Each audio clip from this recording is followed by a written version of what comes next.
অনেকেই বেশি পছন্দ করেন আমার হচ্ছে এই কেক কাটিং পর্বটা, যেটা কিনা আমার স্টুডেন্টগুলো নিয়ে যায়। তো হচ্ছে এই তো আমরা এগুলো আগে নন এডিবল, এগুলো কিন্তু সব নন এডিবল, এগুলো কিন্তু খাওয়া যায় না, ঠিক আছে? খাওয়ার জিনিসগুলো আলাদা, যেগুলো বেকিংয়ের দোকানে পাবেন ওগুলো ওরা বলেই দেবে যে এটা এডিবল, এটা খাওয়া যায়। এইগুলো নন এডিবল। এটা কীভাবে বানাবেন এটা আমি ক্লাসে দেখা দিব। এটা কোথা থেকে পাবেন, হ্যাঁ, কীভাবে বের করতে পারবেন কম্পিউটারের দোকান থেকে। আচ্ছা, এই পুতুলটা এটা কিন্তু নন এডিবল, এটা কিন্তু খাওয়া যাবে না। এত সুন্দর পুতুল তুলে ফেলবো?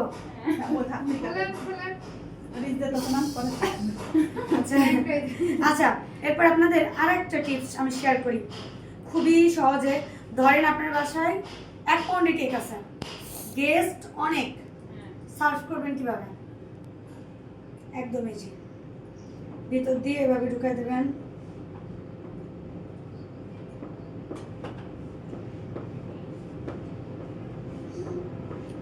দেখছেন? এরপরে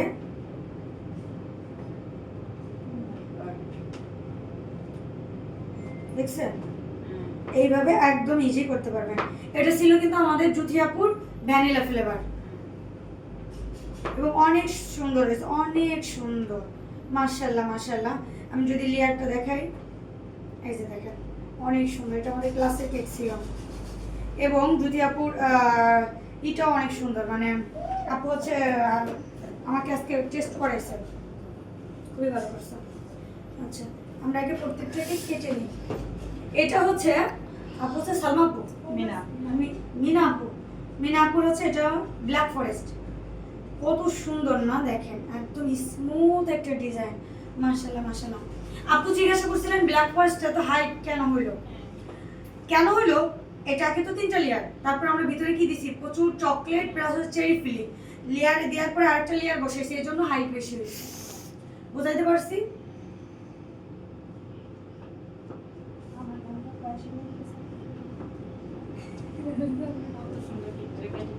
কত সুন্দর, একদমই দারুণ একটা কেক হয়েছে, মাশাআল্লাহ মাশাআল্লাহ।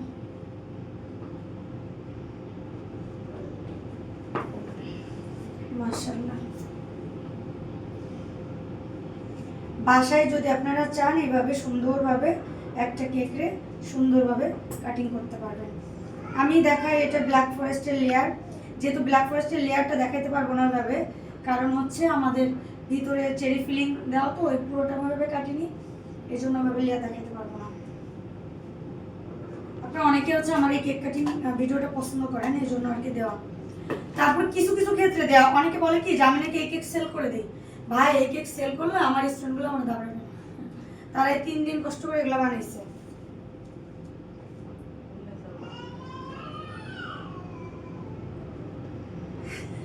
এটা হচ্ছে আমাদের সালমা আপুর, সালমা আপুর। তো আপুর কেকটা যে কাটতেছি, দেখেন মাশাআল্লাহ মাশাআল্লাহ। আমি যে ওয়েতে আপনাদের শেখাই, এই ডিজাইনে যদি আপনারা বাসায় ট্রাই করেন, সুন্দর একটা কেক বানাতে পারবেন, খুবই সুন্দর, পুরোটাই চকলেট।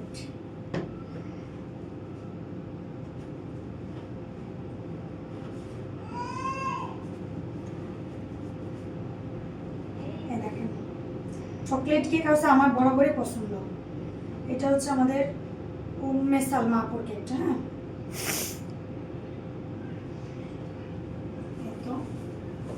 এরপরে হচ্ছে রুষা আপু, রুশনা সরি, দেখছেন আপনার মতো আমার অবস্থা আছে। রুশনা আপুর কেক, এটা হচ্ছে একদমই রেড ভেলভেট কেক ছিল, রেড ভেলভেট। এগুলো কিন্তু সব বাটার ক্রিম ফাস্টিং, ঠিক আছে? আমরা অথেন্টিক রেড ভেলভেটটা শেখাই এখানে, একদমই অথেন্টিক। এটা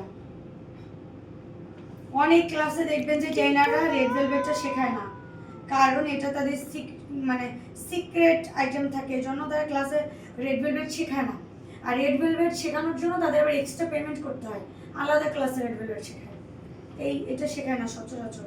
কিন্তু আমি আমার স্টুডেন্টদের কিন্তু সব শিখে দেবো। মেন কথা, আমি যা পারি সবই শেখাবো, কেন শেখাবো না বলেন? সিক্রেট মিক্রেট করে আবার আমার অভ্যাস নাই ক্লাস করানোর, দেখছেন কি ইজি। আচ্ছা, আমরা কিন্তু এখন এই কেকগুলো কাটিং শেষ। আমরা হচ্ছে এক একজনকে, ও আরেকটা মোস্ট ডিমান্ডিং ডল কেক। এটা আমার পেজের জন্য খুবই ডিমান্ডিং একটা কেক, মানে আমার প্রত্যেকটা ক্লাসে এই সুন্দর বারবি ডলটা কিন্তু আমি করে থাকি। কত সুন্দর না! এখন এটাকে নষ্ট করে ফেলবো, করবো চুলটা ধরে, এই চুলের মুঠিটা ধরে তুলে ফেললাম। কিভাবে তুলে ফেললাম দেখছে? আমার না এই ডল কেকটা কাটতে খুবই কষ্ট লাগে প্রতিটা ক্লাসে।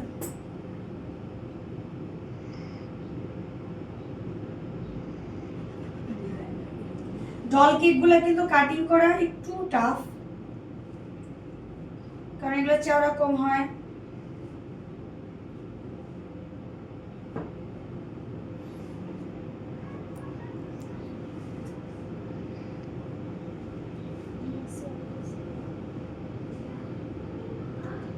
আচ্ছা, এখন হচ্ছে আমরা এটাকে এক একজনের বক্সে দিয়ে দেবো।